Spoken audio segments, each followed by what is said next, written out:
Welcome to Wizards Outlook. We're joined by Cardo Dudley Jr., Raymond Lyons. I'm Wilson Tarpage here. And look, the Celtics topped the Wizards 130 and 121 on the front end of a back-to-back. The Celtics saw this game kind of blown open in the first quarter by their bench, came in and set the tone. And, Jaylen Brown was already had things going. After the bench kind of opened things up a little bit, he continued doing what he was doing. And then we got to see even more of Boston's bench. We did see Washington fight back after, we saw kind of sort of a bench of fuse lineup put in into the, in the second half, and the third and into the fourth a little bit.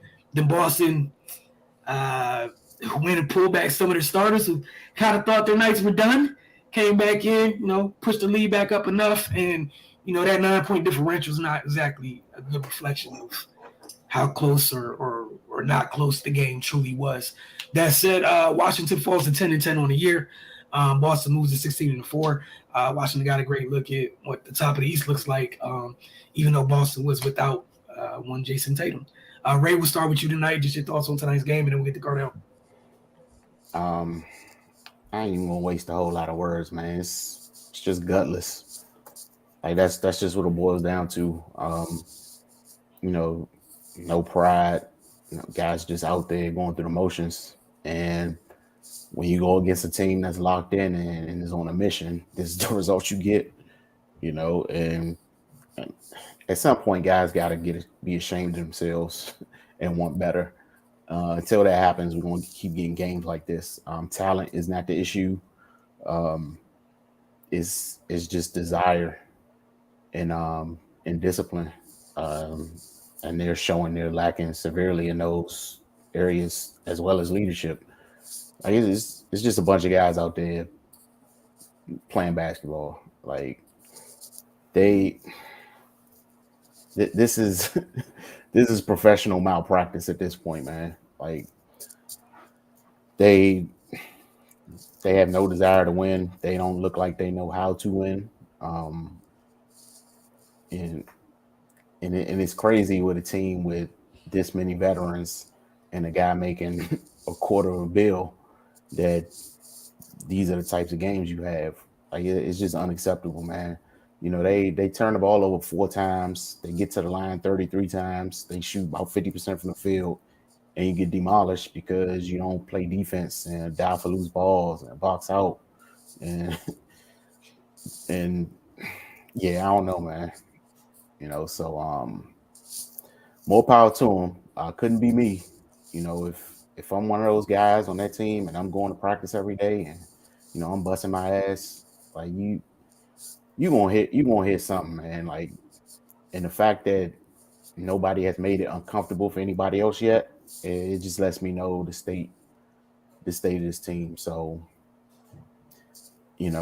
it's on them, man. Yeah. On the other hand, they make our jobs very easy because it's not much to dissect here. They just got thoroughly outplayed and chumped by a much better team. So, we don't have to go to the limits of our analytic, bag here. But yeah, it's embarrassing. And hopefully at some point somebody gets tired of it and starts to change the course. But the odds of that happening, who knows? But it's the holiday season. We can pray for a miracle, and maybe we'll get one. But yeah, man, this was terrible without Tatum. Like they not even at full strength, and they just came in and ran through you like this. So it is what it is at this point. Cardell. Yeah, like Ray said, man, they're showing no heart. And I hate to go there, but it is what it is. It's becoming a thing. They get down 20 to 30 points, usually at the end of the second quarter, start of the third, and then they'll fight back and look like they made it a game, and the final score look respectable to somebody that may not watch the game. But if you watch the game, they weren't really in it.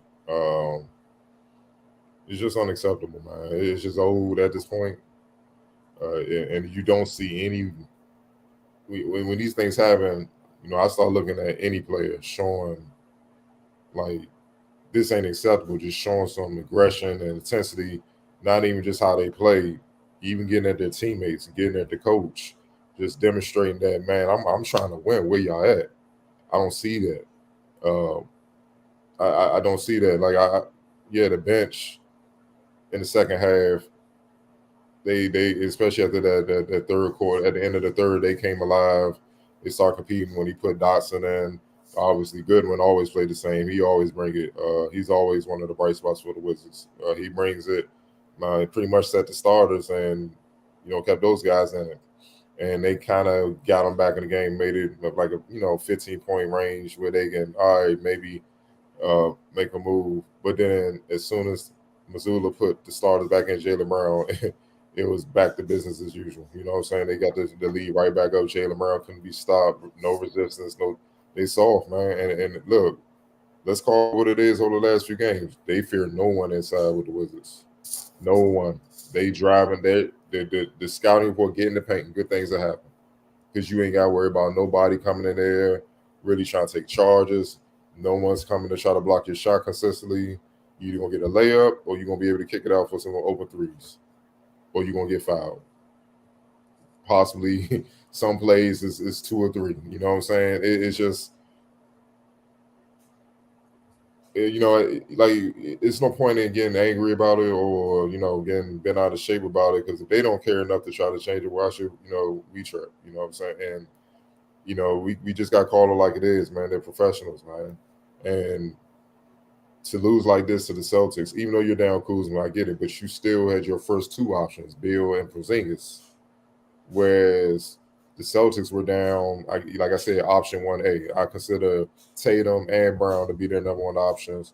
But obviously they put Tatum in the forefront, so he's 1A. So you down a big piece. And they still torch you. First quarter, 35 points from Boston. Second quarter, 37 points. Third quarter, 41.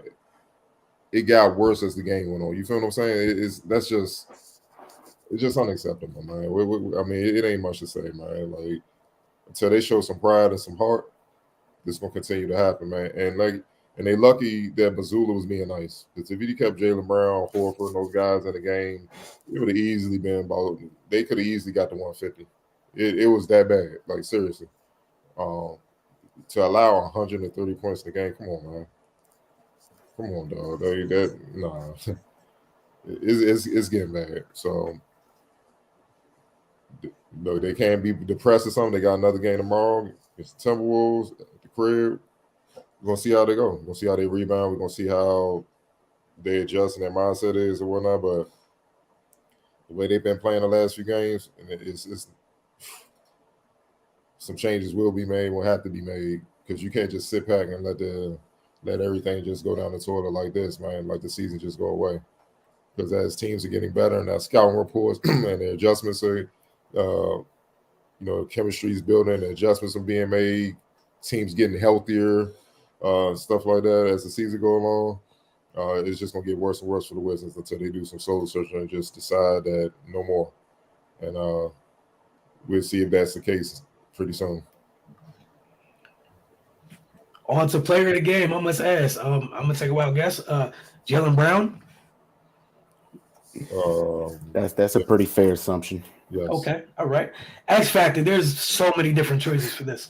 So I'm going to throw mine out there. I don't know. I know Brogdon had 17, but Luke Cornett had a poster, blocked a couple shots. Sam Hauser was very active. I'm just going to give it to the Celtics bench. That's just for me personally. Y'all go ahead and share your X Factors. Yeah, that's a community award, man. Jaylen Brown dogged them, and everybody else just followed up. Like, yeah, the entire Boston Celtics was the X Factor. And I'm not even joking. That's just what it was. How many people they have? 4 of the 5 starters. 7 players were in double figures. So. Yeah, 4 to 5 starters. and 3 off the bench. Yeah, that's tough. All right, we had a couple comments. Like you guys said, there's no point to stay too long dealing with something that's this simple. Area 11T said this team just showed up for a paycheck. Yeah. Then he followed it up with the Wizards are bosses. You know what? Feel free to fill that in with whatever. That looks like that's.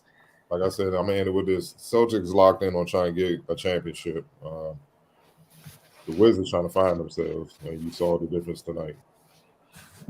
And hold on, there's another one. I'm sorry, Area 11T. And at this point, I don't know if teams are picking the Wizards as rest days for their best players.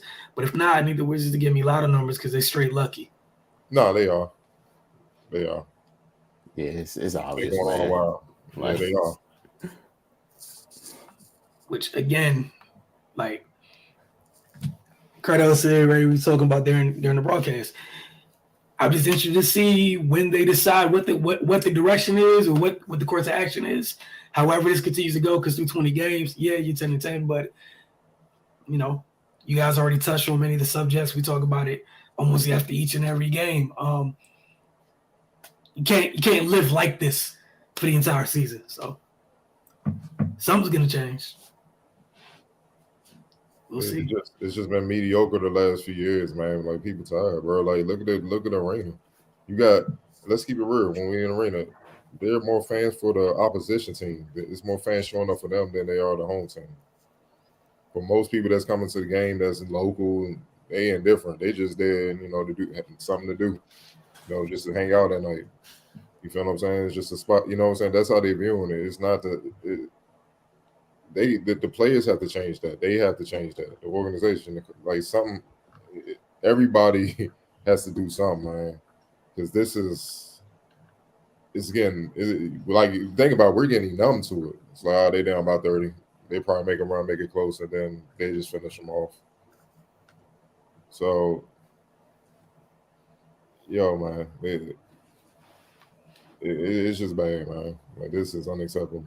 That not from a professional team. And look, like last year before, we kind of knew it was gonna be bad. Obviously, Rui wasn't here, Bill Russ gone. You know what I'm saying? Porzingis, like, even before, you kind of expected things to kind of be bad, but it's starting to be a thing where it's starting to feel like this is what they are, and if this is what it's going to be, changes have to be made. And again, if this is who they could consistently show us who they are, you just got to take them at their word for it at this point. It's that simple. There's nothing else to it. Well, thank y'all for tuning in as always. We'll see y'all tomorrow night. They're at home, the host, the Timberwolves. I think the game starts at 7, so follow along with us with the updates throughout the game over the Focus TV on Twitter, and then obviously we'll be here for Wizards Outlook following the game as always. Y'all have a great evening.